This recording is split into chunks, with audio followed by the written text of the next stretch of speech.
Hey everyone! In this video, I'm going to show you how to read chats secretly on Snapchat.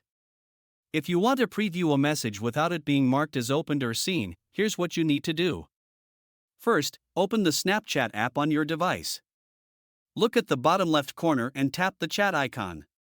This will open your conversation list.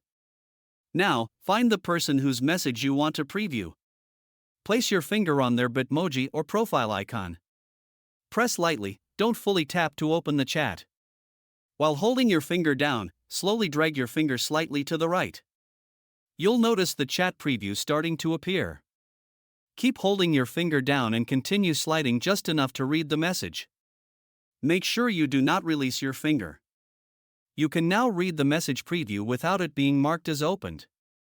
When you're done, slowly slide your finger back to the left before lifting your finger off the screen.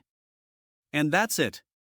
That's how you preview Snapchat messages without triggering the seen notification.